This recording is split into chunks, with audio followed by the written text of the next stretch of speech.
And so pretty soon I started smoking pot. I started doing ecstasy, LSD, every pill you could find in a pill cabinet.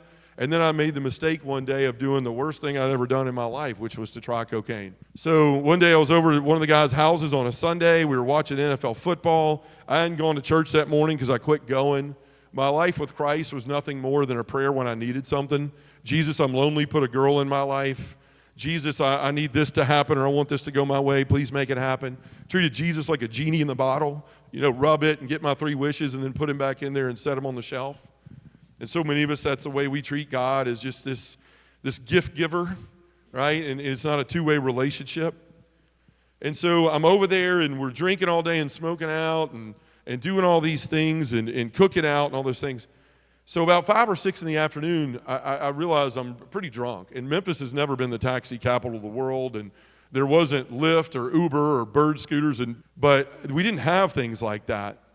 And so I got up and I looked for my friends to get a ride home, and I couldn't find them. They weren't in the kitchen. They were on the patio. They weren't anywhere like that. So I go to the back of the house looking for them, and I hear some voices in this room with the door almost shut.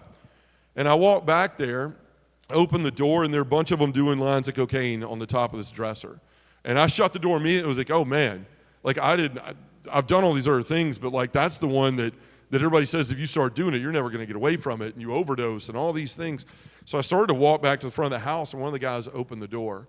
And he said, hey, look, man, if you want to hang out with us, we got to be able to trust you. And I don't want to blame anybody for the choices I made because I was a grown man. But I was so afraid I would lose community again and that I would lose the friends that I had that I was willing to do whatever to keep them. Right? I wasn't centered on Christ, and I was looking for the world to be what I thought would make me who I am and be a security blanket for me, but it was not. So I go in the room, and I bend over, I take a line of cocaine, and they said, well, it's like drinking 4 or 5 cups of coffee. Well, I never drank coffee. I took a sip of my dad's black coffee when I was 4, and I thought it was disgusting, and I've never had any since.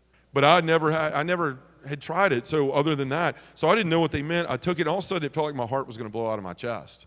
I remember sitting there, and my thoughts were racing 9 to nothing, and my heart was just doing this, and I went back to the den and sat down and just kind of sat there rocking like, what have I done? What have I done? This was stupid. I shouldn't have done this. I don't need to be hanging out with these guys. After about an hour, I slowed down, and I felt more sober, so I got in my car, and I drove home. And I thought, man, I'll never do that again.